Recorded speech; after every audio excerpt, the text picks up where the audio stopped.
Cartoons. More specifically, the DreamWorks series. Promise I'm not some apocalyptic bunker or something. Just the lighting and the camera or whatever. I'll try to keep it more level. Um, let's say something. Whoops. Um, I'm thinking about something.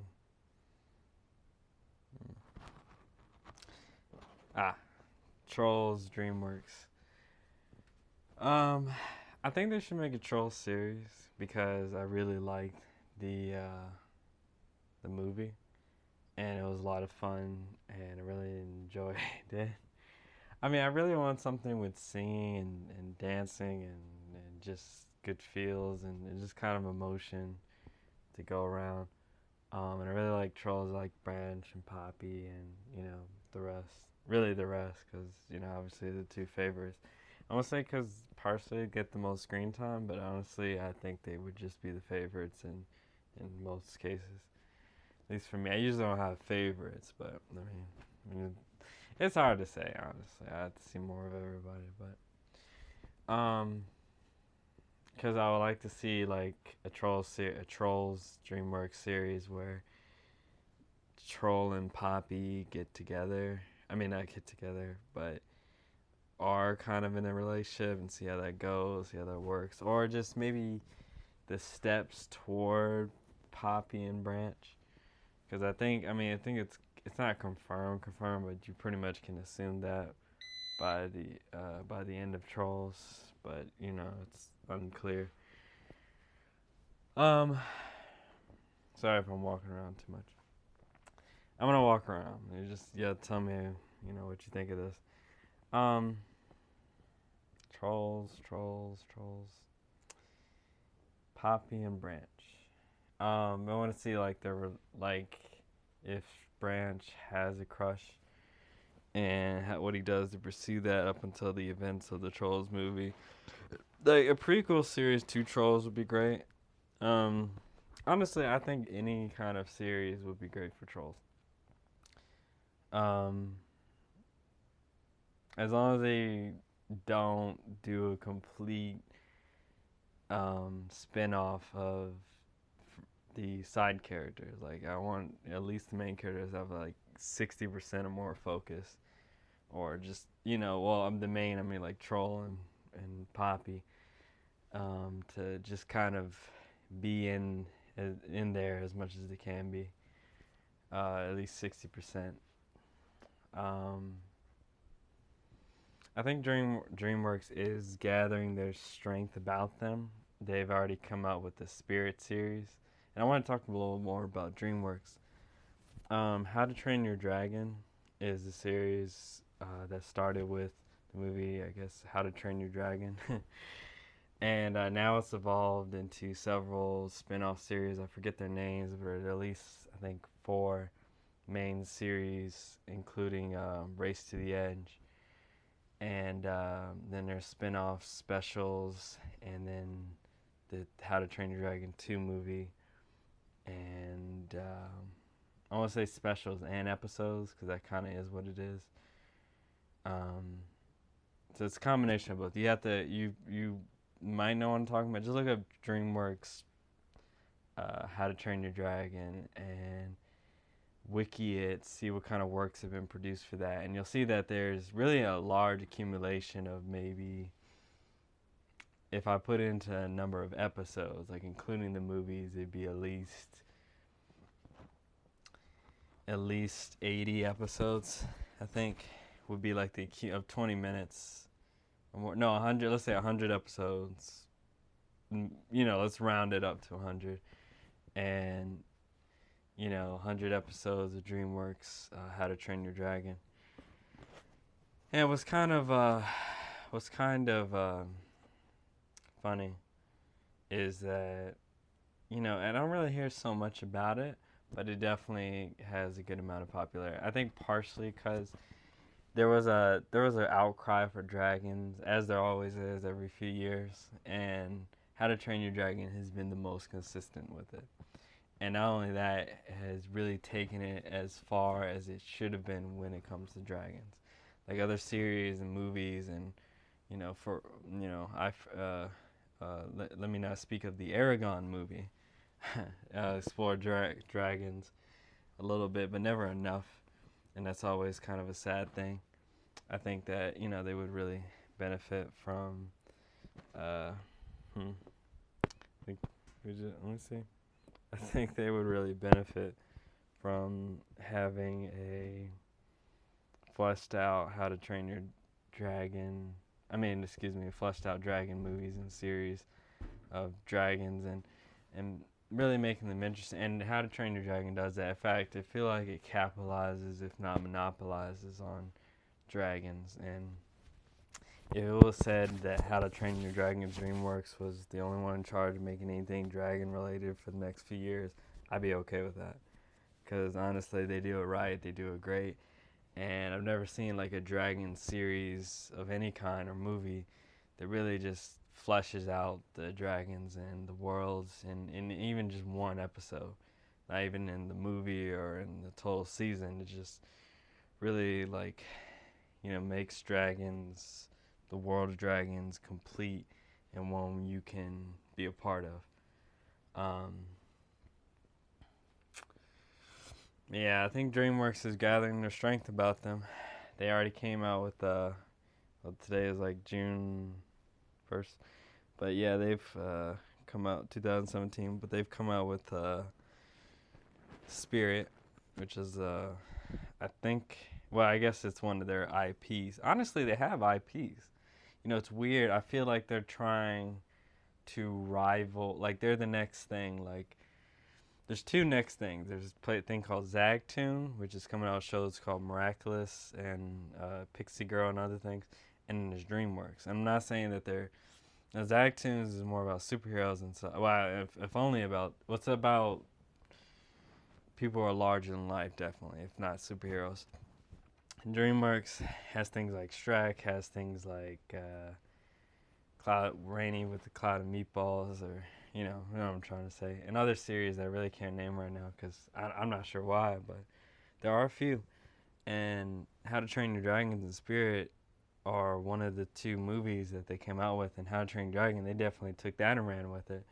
Spirit, I didn't think anything would happen with Spirit. I thought that was just a one-time movie. And I think I'm not sure if there was ever really a long-term plan in mind, but I know that at least the last 3 years, there's been the plan in place to gather their strength, and that's what they've been doing up to this point. They made a YouTube channel. They've been putting on videos on that, and I think it's really cool because I like DreamWorks. They have everything I want in a world, in a series, in a place. I like following Shrek and his adventures. What I don't know, or I wonder why, I'm Puss in Boots. Puss in Boots is another DreamWorks series. But that's they use Puss in Boots instead of Shrek, and I don't think anyone was. I've yet to really watch it, but I did watch the Puss in Boots Humpty Dumpty movie, and I could see myself enjoying some of Puss in Boots and his adventures. But Shrek, I would rather. Everyone would rather see Shrek. Everyone would rather see Shrek go on some adventures and things like that. I don't know. I feel like he can only do movie format. I don't want to see more Shrek the Dad episodes unless they're like completely off the wall fantastic. Like they go through a new story each time or something. Because Shrek is in his absolute prime when he's on an adventure. He's Shrek. He's the man, and the ogre, and he really shines because you really want to see how people react to him, how he reacts to other people, how he just kind of muddles through the situation and just works out a way to win, and it's great. Shrek 4, I did not like Shrek 4. Shrek 4 was like, I'm not gonna rate the other movies right now, but let's say I thought 2 was a 9, 1 was an 8, No, no, no. Actually, no. I'll say this. We'll go for a stretch and say 2 was a 10, 9 was an 8. I mean, 1 was an 8, and Shrek 3 was a. Okay, Shrek 2, 10. Shrek 1. Shrek 2, 10. Shrek 1, 9. Shrek 3, 8. Shrek 4, ever after. I'm getting any of this right. I hope so. Was a 6 because it did so many. I have to talk about Shrek one day. I'll look back at this video. So note to self: talk about Shrek 4. Watch it again and then talk about it because it really burns me up. Um, I did like, you know what I liked also better than the Shrek 4 was the Shrek Christmas special, the Shrek Halloween special. I mean, I like so many things better than Shrek, and that's why, I really want DreamWorks to do something with Shrek. But I think one of the problems is the voice actor for Shrek. It's like hiring Robert Downey Jr. to do an Iron Man series on TV. I mean, you know how I think it's literally that. I think it's literally that. Like at that point, you got to hire and pay, that person to do an entire series. So, and that to me was, an age when DreamWorks was kind of very humble about itself, very ambitious, but still very humble. They're still that way in many ways, but they've grown much larger, and I think their priorities have to shift and change in different ways than the most creative people working at DreamWorks would like them to.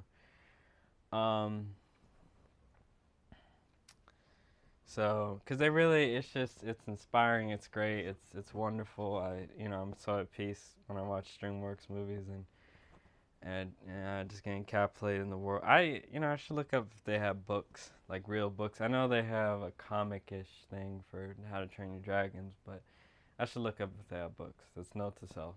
DreamWorks has books about their different series and movies. How to Train Your Cloudy with a Chance of Meatballs, the series and the two.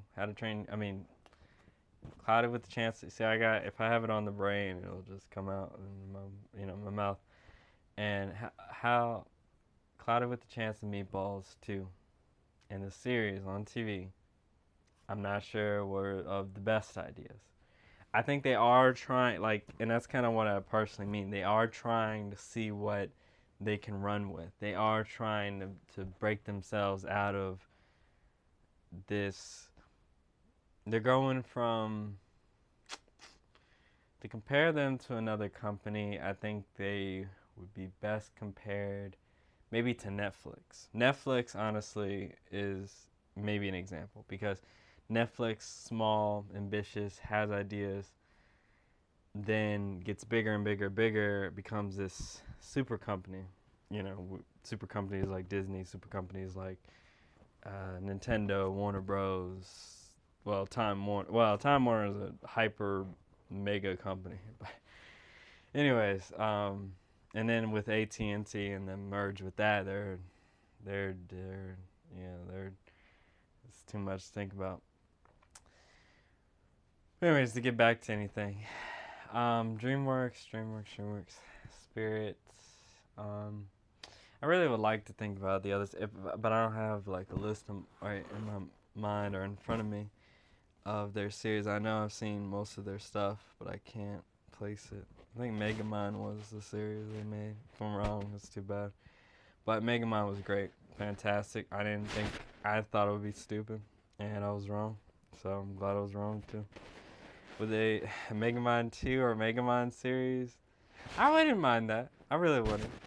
Cloud with a Chance of Meatball series. I know, because one thing about Cloud with a Chance of Meatball is they partially lost me toward the very end at the movie, and then they came out the second one, and then they came out the series. I was like, come on, guys. But it's fun. It's food. I don't know. It's difficult to explain. I don't think there's anything completely wrong with it, but I think there's a small audience that if they're trying to reach more people, then they need to remember that. But they are, like I said, gathering strength about that. And I'll keep saying that because I want to defend whatever DreamWorks does in the next foreseeable years, because they're making decisions that are going to affect how much they're going to make, how much stuff they're going to put out in the next few years. And it's better that they do put out more stuff than them withholding things. And I don't think withholding things will make them any better. I think they're different teams working on different things, and they're putting that stuff out there, and DreamWorks' backers or whatever are funding it, and it's better. And it's succeeding. It's succeeding enough that they'll be able to create the revenue or the support for more series, more movies, more,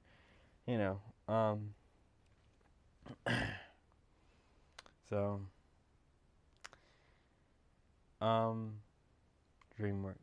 Yeah, we'll like Troll series. I like a Shrek series. I like a lot of different series. I think Captain Underpants is one of their things, I think. And that's definitely them gathering their strength. Because Captain Underpants is out of left field, but still close enough that somebody from center field could catch the ball. Like that is like, they're definitely, I'm sorry for that. They're definitely circling around, not the drain, but circling around the center, so to speak. And I'm glad they're doing it. I want them to succeed. What we need, though, is How to Train Your Dragon 3, or at least in the meantime, Dragon's Race to the Edge Part 5, or whatever, or Season 5, or whatever. Because Season 4 ended on that last episode, I really questioned as many things as the characters themselves questioned, like Hiccup and Ashley. I'm not going to say anything, but they're like, is this really what's happening, or are we being fooled in what's happening? Did this person really do this, or did this just happen to this person? There were a lot of questions. And also, I want more Hiccup, Astrid, and all. I won't say all the rest, because I do know them enough that I can say their names. Hiccup, Fishlegs, Astrid, Snotlout, Toothless, Astrid, Tough Nut, Rough Nut. Sorry, I don't know. I think Astrid just sticks out of my mind. She's tough. I'll tell you. And, Hiccup has really come along. And I've said that, I probably said that a year ago is when I really said that and definitely could mean it. That he's really come along from this scrawny little kid to a leader. And he's strong in his own ways. Physically, he's sort of come along. But, he's Hiccup, so. I might be saying, if I'm saying names for characters that are incorrect and I'm placing here or there, I'm sorry, my brain just scatterbrained. But, and Toothless is pretty cool. So I hope to see how that goes. I hope there's more Hiccup and Astridness. That was some good stuff last season. I'll tell you what, boy. Really good stuff all around in How to Train. But it's taken like a few years. Like, I think I watched it when I was 15 or something. I think that was when, not 15. Could have been 15. I don't know. It was, I gotta wrap this up. But,